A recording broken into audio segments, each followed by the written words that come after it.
Мубарик Рамазан айы девам etmekte. Бүгін bizler Ахмеджит районының Мазынка көйінде bulunamız. Тахменен 150 insanı бүгін ифтарға беклейлер.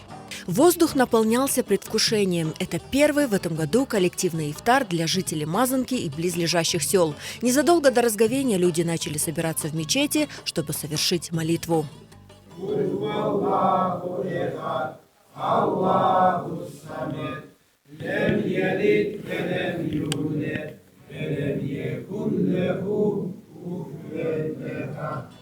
В новом уютном и теплом ифтархане, который был построен в прошлом году силами неравнодушных мусульман, собрались люди разного возраста, чтобы разделить радость разговения после заката. Чувство духовного единения является неотъемлемой частью этих мероприятий.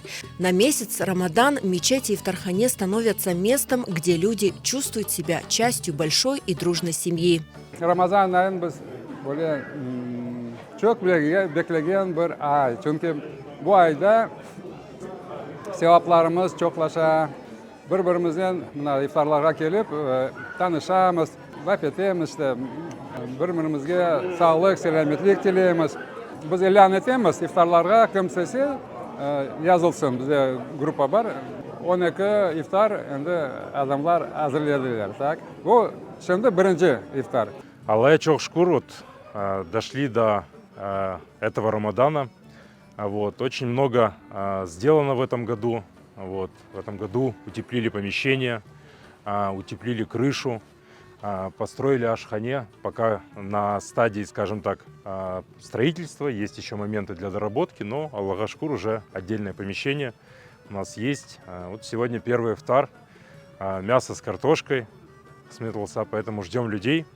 Ну и в последующем будет много ифтаров, так что Аллах смедет всех, хош келдіңіз. Первый в этом году ифтар в селе Мазанка собрал более 150 мусульман. Хочу поблагодарить организаторов этого ифтара. Очень рада, что наш народ сплоченный, дружный, что мы вместе. И пусть все ифтары так хорошо проходят, как у нас сегодня прошло. Рамазан айына шүкір Аллах'a бекледік, келдік, етіштік Рамазан айына. Шүкір Аллах'a. И жанланып, жан жүректен келіп, қуанып, яңы біздің ифтарханемізге балалар çalıştılar, sıcaklaştırdılar, орталығын güzelleştirdiler. Şükür Allah'a, sağ olsunlar. Bana bir 150, 160, 70 kararı adam toplandı. Pek kuvanamız, pek güzel keçe. Pek duygularımız balaban. Allah-u Teala tutkan orazalarımızı, yapkan ibadetlerimizi kabul etsin.